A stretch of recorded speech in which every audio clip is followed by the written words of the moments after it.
Welcome back, ladies and gentlemen. We are only a few days away from being able to get our hands on Chapter 4 of the raid and finally taking on the Balrog. The devs did give us a bit of information on how we're going to be able to score points and the kit of the Balrog.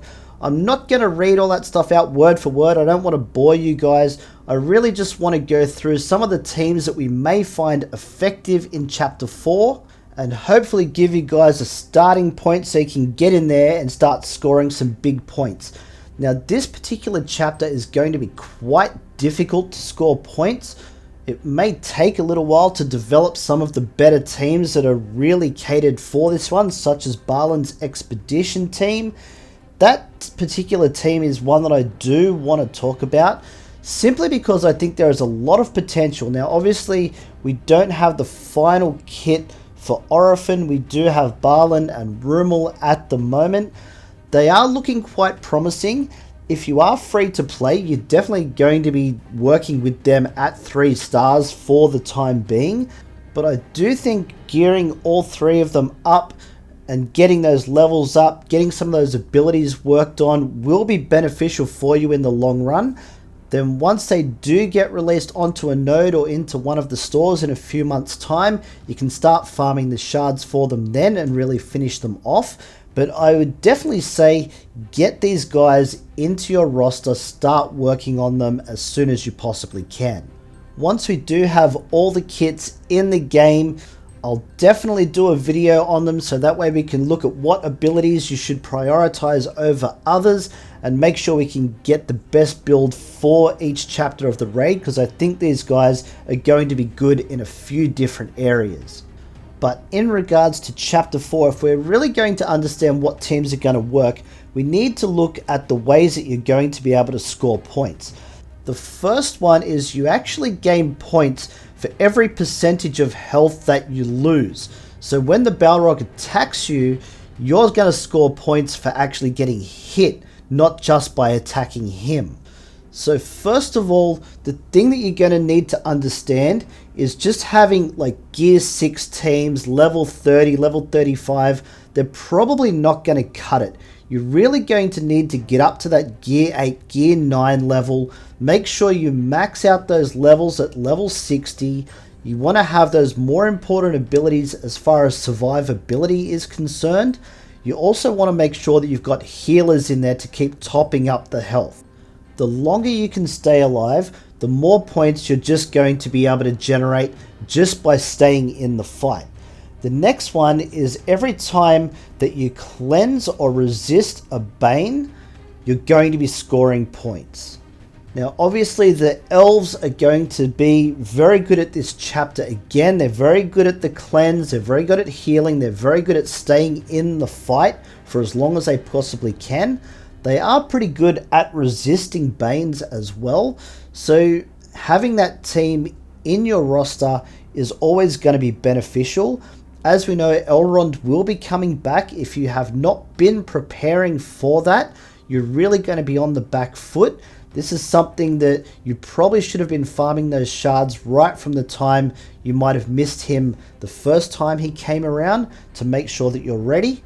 I would definitely be making sure that you are ready for Elrond in a couple of weeks' time. You definitely want that guy on your roster. He will really boost those raid scores for you. Now another team that I think is going to be really good in this particular chapter is Gondor. They do have that immunity from Denethor's leadership when you upgrade that to level 4. So it's a pretty early upgrade.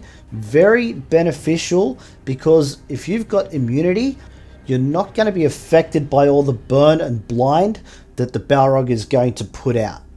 Once again, I know that this team is not necessarily a free-to-play build right now, but if you do all of the basics for them, so their level, their gear, abilities, all of that kind of thing, then once they do get released onto nodes, you can start farming the shards then and finish that team off really well. They are a very sturdy team, and I think there are a couple of chapters that they're going to be very good for. Now, the big way that you do score points in this chapter of the raid is getting the Balrog down to that last point of health. Once you do get him down to that last hit point, he does become flinched. Now, without reading out all of those different points about becoming flinched, basically he becomes mad. There'll be no boons or banes left on him. He loses all of his turn meter and he becomes enraged. So that just means you'd really make him angry. You will get a few shots in before he gets another turn, but he's going to start packing a real big punch, and then he'll start healing himself all the way back up to 100%. Then he'll go back to normal. If he was in flame or shadow mode when you got him to that last hit point, you'll also score some bonus points for doing that while he's in either of those modes. So that means that the other way that you're going to be scoring some good points is getting those high damage teams that are going to be able to knock him down to that 1% health. If he does go into shadow mode, it's going to be very difficult to hit him because he will be inflicting blind on your characters. So having the characters in there that can give the eagle eye boons to your allies, such as Halbarad with the Rangers, and also Balin's Expedition has that. There are a few others out there without having to name every character in the game, but that's definitely a boon that you're going to want to have a look at, because even if you do have that blind on you, you're still going to be able to hit. It's a guaranteed hit no matter what.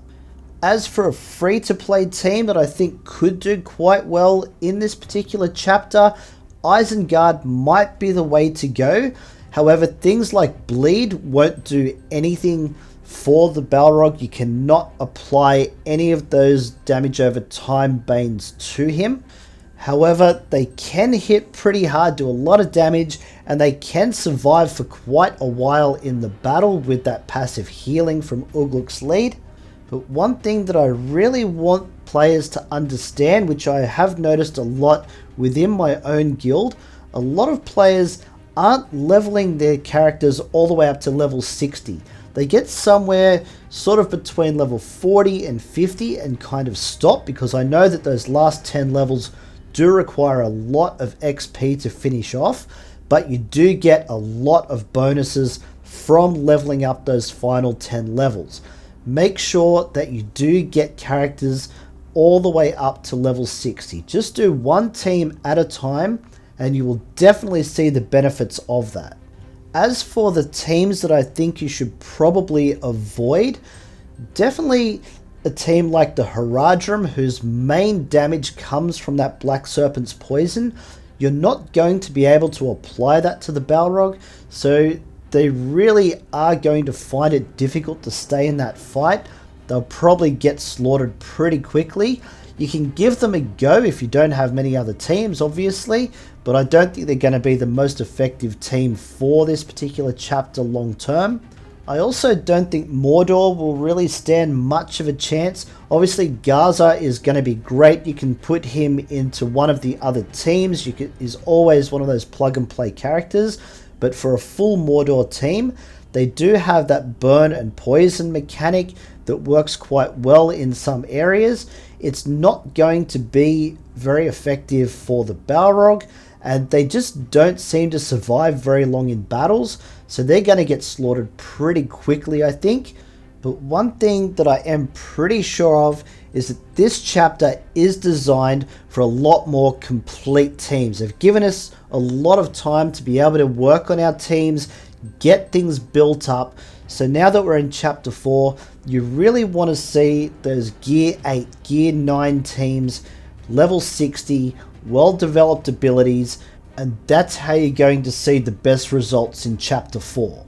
Now, our guild has tried to time our current raid so that if chapter 4 drops, that we should get it on the day of release. So providing that there are no delays, I will have a video out on the first day that chapter 4 drops, and we can put all the theories to the test and see what we come up with.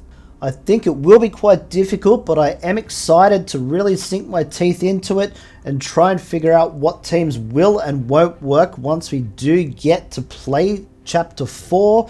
Hopefully there are no delays, but that's it for this one, guys. Don't forget, like and sub, you know the deal. We got plenty more Heroes of Middle-earth coming your way. Don't miss out, and we'll catch you in the next one.